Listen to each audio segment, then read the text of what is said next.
Hey everybody, Josh Sigurdson of World Alternative Media here, and we are joined by George Balabanian, who is a lawyer, and it's something that a lot of people are really interested in, and that is taxation, and that's what I wanted to talk with you about today, because I was blown away by your presentation. You have a wealth of knowledge, and it's something that people are afraid to touch on, and for good reason, especially in the law community. It's something that you don't want to turn into Irwin Schiff and end up in prison for the rest of your life. But with that said, I wanted to go into how people can pay the least taxes they can legally in Canada. So let's look at, for example, starting with the income tax. Can you go into that? Sure. Necessary caveats. I'm not a tax lawyer, but I will give general thoughts on the topic. So there's no point beating around the bush. Taxation is theft, at least for a lot of people who see things kind of clearly here. So there's no point in mincing words, but I still do not recommend that you go against Leviathan itself. I do recommend that you pay whatever taxes you can get away with, in the sense that you should maximally engage in tax avoidance. You should not legally engage in tax evasion per se. Tax avoidance can be seen as some sort of great, noble, heroic act.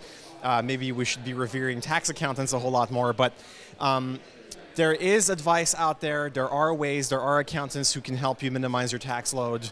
I would look into the interplay between RRSPs and TSFAs, tax-free savings account, for Canadians. Of course, Americans have other such vehicles. There are ways to maximize your tax savings. There are good online calculators. There's just some general good advice out there. There are ways, for example, you can incorporate your business, assuming you make above a certain income level, and you can start to have deductions left, right, and center, all of which are perfectly legal, of course.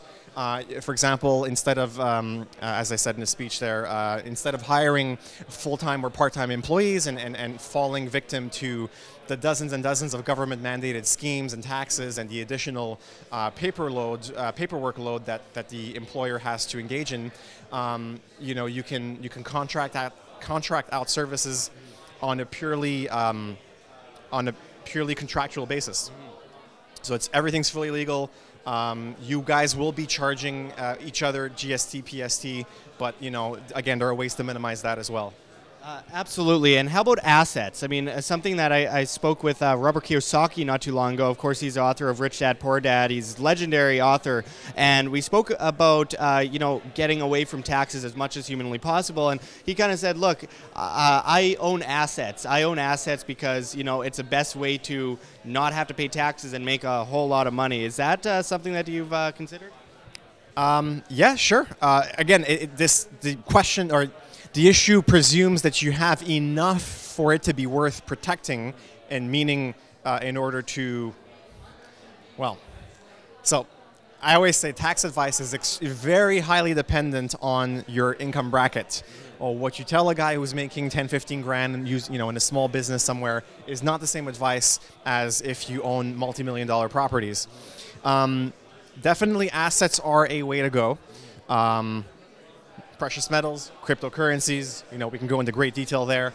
There are all sorts of interesting opportunities happening now. Even to some level, I know a lot of people don't like the paper markets, but mutual funds, if you're smart with how you use them, there are ways, again, to minimize your overall tax load, to minimize yourself from the damaging effects of inflation. Yeah, absolutely. And of course, if you're willing to take a risk with the paper, or if you want to get into ETFs and all that kind of stuff, the derivatives markets, all that. But I mean, I wanted to quickly, before we finish it off, go into voluntary taxes. So if we really truly had an individualist society where we're not getting extorted day after day after day to pay for us to go kill people in other countries, or prop up a giant state monopoly like the healthcare system or something like that, if we were able to take that down, I mean, we would be able to actually have commerce and have voluntary taxation where you fund something and everyone would have much more money in their pockets and there'd be competition and etc. What do you think of voluntary taxes? Well, it's a bit of an oxymoron. I prefer. I mean, if we are at the point where we are living in a private law society with competing polycentric legal systems, with private defense agencies, with arbitration firms, and all these insurance or quasi-insurance companies that are essentially taking on the role of some sort of government, court, police system. First of all, if we're at that point, that means great. That means that the vast majority of the populace has at least internalized or culturally accepted the ideas of people like Hans Hermann Hoppe and Murray Rothbard, many others. Yeah, sure. I recommend people read The Ethics of Liberty for at least a primer to this kind of topic. But your question was how do we? What do you think of voluntary tax? Okay. And I know that it's more of a donation than anything, but just your thoughts on how a society can run on such a thing. Absolutely. So if you're already at that point, essentially the word tax becomes a misnomer. It becomes unnecessary. What you have is essentially a subscription fee. You would be a client, you would be a sovereign in that sense, as in you would be able to choose not to subscribe to one of these services, or many, and you would have an infinite range, an infinite gradient of different levels of protection that you would want to subscribe yourself to. And of course, there would be free market competition amongst the firms, so there would be intra-firm competition and also inter-firm cooperation. Of course, because the more they cooperate, the more they become more efficient as an industry as a whole. We're unfortunately very far away. I think, unfortunately, maybe several centuries. If I'm being optimistic, maybe within the lifetime of my children. But that's it's very difficult to predict the future, and I might be terribly wrong. I hope I'm wrong. Do you think it's going in that kind of direction? I mean, you just mentioned it could be a very long time. You mentioned in your speech about when someone asked you a question about the university system and how this they're molding people's minds, right? And they push this kind of culture on you. It's not a political issue; it's a cultural issue where we see SJWs everywhere, and they're saying, they're basically communists. They want a complete government control over everything. They are against people having money. They say it's greedy, but it's not greedy for the government to steal your money. This weird, oxymoronic culture. And I was wondering, do you see this actually standing in the way? Is it going to grow in size? Is it going to stop us from being able to ever actually be able to push for a society where you have true individualism or voluntarism? That's a huge overarching question.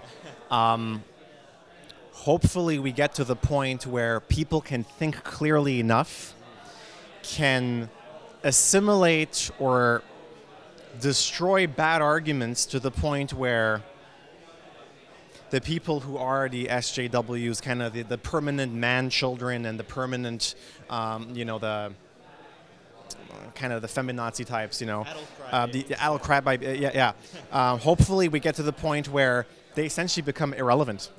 Where they're not taken seriously, they offer nothing of value to society, they offer no goods and services that are superior to anything that we can do amongst ourselves. So essentially, again, another speaker today said the idea is to make a parallel system that in order to make the government system or the government offering or version at least kind of redundant or obsolete. That will happen in different ways. It's going to slowly chip away at the legitimacy of the state. It might take a long time, 4 generations, 12 generations, 18 generations.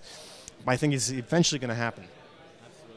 Well, I like how you're realistic about it. I hope I didn't catch you off guard by any of those questions, but actually I think that just watching you talk, I think you've got a good handle on that. So I thank you for joining us today, and hopefully in the future we can have arguments with people, reasonable debates, and not end up just being called a Nazi, and hopefully that doesn't continue to grow in size and scope. But I have a feeling that people are looking at that kind of lack of an argument as ridiculous enough that the mainstream public is going to look at that and say, you know what, maybe we're getting into uncharted territory. Maybe this isn't good, the direction we're going in. I really hope so anyway. But thank you very much for joining us, and I hope to talk to you again.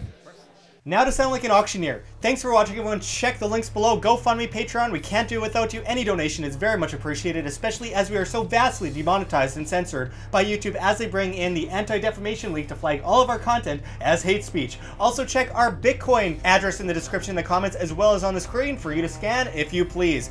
And don't forget to check me out at Josh Sigurdson at steemit.com. That's steemit.com, the future of social media, where you get paid via cryptocurrency, Steem that is, by the upvote and demand of your post. It's bound to take out the dinosaur social media, so I hope to see you there. But until next time, find the truth. Be the change.